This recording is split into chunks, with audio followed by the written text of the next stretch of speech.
সম্পদের উপরেই থাবা দিচ্ছে, এমনকি দিশাহারা হয়ে তারা যখন হুঁশ ঠিক থাকে না, তখন নিজের লোককেও নিজেরা খুন করতে কুণ্ঠাবোধ করে না। পাটগ্রামে কি হচ্ছে কি হয়েছে আপনারা দেখতে পাচ্ছেন। আর শুধু পাটগ্রাম নয়, সারা বাংলাদেশকে এখন পাটগ্রাম বানিয়ে ফেলছে একদম।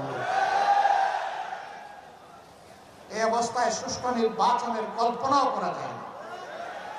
সুষ্ঠু নির্বাচনের জন্য কতগুলো মৌলিক সংস্কার অবশ্যই করতে হবে।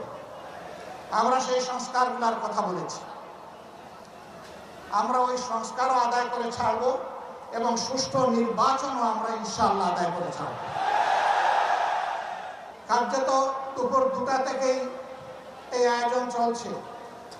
প্রখর রোদের মধ্যে চামড়া পুড়িয়ে আপনারা কিন্তু জনসভার স্থল ত্যাগ করেন নাই। আপনারা বসে আছেন। আমি বিশ্বাস করি আজকে আপনারা এসেছিলেন আমাকে দেখার জন্য নয়, আপনারা এসেছিলেন একজন জীবন্ত শহীদকে দেখার জন্য। সম্মানিত ভাইরা, আপনারা জানেন স্বাধীনতার 54 বছর বাংলাদেশ জামাত ইসলামী তার জনগণের সুখে দুঃখে পাশে থাকার চেষ্টা করেছে। জনগণের প্রত্যেকটি ন্যায় অনুগত দাবি আদায়ের জন্য সমান তালে ঘরে বাইরে লড়াই করেছে।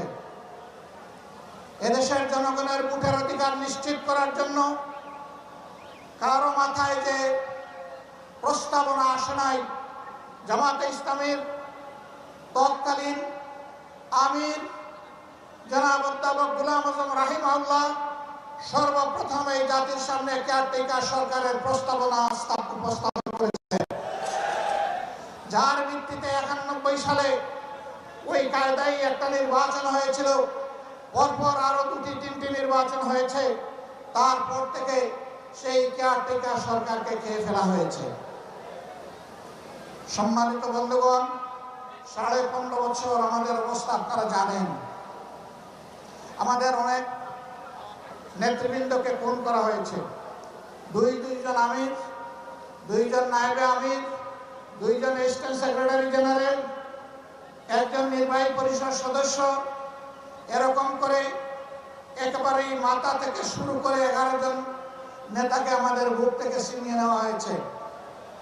আজকে জীবন্ত যে শহীদ আপনাদের সামনে দাঁড়িয়ে তার জীবনকে মহান আল্লাহর জন্য ওয়াকফ করে দিলেন এবং বাংলাদেশের জনগণের জন্য কাজ করার যে আকাঙ্ক্ষা ব্যক্ত করলেন, আমাদের ওই সমস্ত নেতৃবৃন্দ বেঁচে থাকলেও বাংলার প্রতিটি প্রান্তরে ঘুরে ঘুরে আজকের এই হতাশাগ্রস্ত জাতিকে তারা আশা জাগা নিয়ে কথা বলতেন।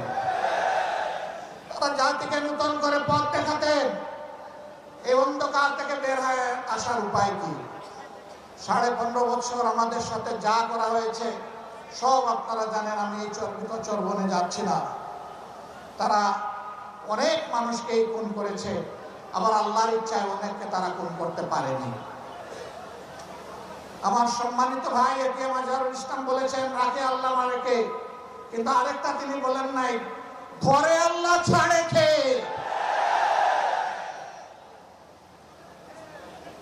আল্লাহ তাআলা সহজে ধরেন না, কিন্তু ধরা খাইলে তার চঙ্গল থেকে কেউ বাঁচে না। মহান মাবুদের দরবারে হাজার শুকরিয়া। সম্মানিত নেতৃবৃন্দ অন্যায়ের কাছে এক মুহূর্তের জন্য মাথা নত করেন নাই। আল্লাহর দেওয়া সম্মানের মাথা বারবার লুটিয়ে পড়েছেন, মাটিতে নত করেছেন, কিন্তু দুনিয়ার কোনো অপশক্তির চক্রাঙ্গানিকে তারা পরোয়া করেন নাই। কোন লোক লালসার দিকে ফিরে তাকাননি, হুমকি দমকিকে পাত্তাই দেননি, বরঞ্চ ফাঁসির মঞ্চে গিয়েছেন হাসতে হাসতে। কারণ তারা জানেন যে অভিযোগ তাদের বিরুদ্ধে করা হয়েছে এটি 16 আনা মিথ্যা। আর জনাব আজহারুল ইসলাম ভাইয়ের মামলা রায়ের মধ্য দিয়ে প্রমাণ হয়েছে এটা আসলেই 16 আনা মিথ্যা। তারা যদি বেঁচে থাকতেন আমরা আদালতের আশ্রয় নিতাম। আমরা নিশ্চিত একই ন্যায় বিচার, একই রায় আমরা পেতাম। কোনো আফসোস নাই, কোনো আফসোস নাই। আমাদের বাগানের শ্রেষ্ঠ ফুলগুলাকে দিনের জন্য, এই জাতির জন্য আল্লাহ তাআলা কবুল করেছেন, আলহামদুলিল্লাহ। শুধু আল্লাহ তাআলার দরবারে আরজ করি, হে আল্লাহ, তোমার এই বান্দাগুলাকে মর্যাদাবান শহীদের কাতারে মিশিয়ে দাও। হযরত হামজা রাদিয়াল্লাহু তাআলা আনহুর মিছিলের কর্মী হিসেবে কবুল করো। হাসরের দিন হযরত হামজা রাদিয়াল্লাহু তাআলা আনহু তার নেতৃত্বের মিছিলে তারা যেন সামনের কাতারে থাকতে পারে। আমার সম্মানিত ভাইরা, তারা জীবন দিয়ে শিখিয়ে গেছেন, দেশকে ভালোবাসলে, মানুষকে ভালোবাসলে, আল্লাহকে ভালোবাসলে আর কাউকে ভয় করতে নাই। সুতরাং জীবন দেওয়ার জন্য প্রস্তুত হও, লড়াই চালিয়ে যাও। মানবতার মুক্তি নিশ্চিত না পর্যন্ত তোমাদের লড়াই যেন অব্যাহত থাকে। আমাদের রেখে যাওয়া এই কাজের জন্য তোমরাই পূর্ণতা বিধান করতে পারো। মহান আল্লাহর দরবারে সেই দোয়া করছি। আফসোসের বিষয়, এই যে আবু সাইদদের শাহাদতের জীবন বাজি রাখা লড়াই এবং জীবন উৎসর্গ করার বিনিময়ে আজকে বাংলাদেশের মানুষ, আমরা যারা মুক্তি পেলাম, তারা কেন ধৈর্য ধরতে পারছি না? কেন? চতুর্দিকে পত্রিকার পাতা খুললে, স্যাটেলাইট মিডিয়ার সামনে দাঁড়ালে, বসলে, আজকে বাংলাদেশের কোনো না কোনো এলাকায় আমরা বিভৎস কিছু মানুষের থাবা দেখতে পাচ্ছি। আমার মায়ের ইজ্জতের উপরে আমি এই থাবা দেখছি, মানুষের জীবনের উপরে এই থাবা দেখছি, জনগণের সম্পদের উপরে এই থাবা দেখছি। এমনকি দিশাহারা হয়ে তারা যখন হুঁশ ঠিক থাকে না, তখন নিজের লোককেও নিজেরা খুন করতে কুণ্ঠাবোধ করে না। কেন রে ভাই তোমাদের এই অবস্থা? যদি এই 24-এর পরিবর্তন না হতো, তোমরাও কি এইভাবে মুক্ত বাতাসে আল্লাহর দেওয়া আসমানের নিচে চলাফেরা করতে পারতা? নিশ্চয়ই পারত না। আমরা বিশ্বাস করি এই পরিবর্তনে আন্দোলনে সকল বিরোধী দলেরই সীমাহীন ত্যাগ এবং কুরবানি জড়িত রয়েছে। সবার উপর অত্যাচার করা হয়েছে, আলিম উলামাকে খুন করা হয়েছে, গুম করা হয়েছে, মানুষকে পদে পদে অপদস্থ করা হয়েছে।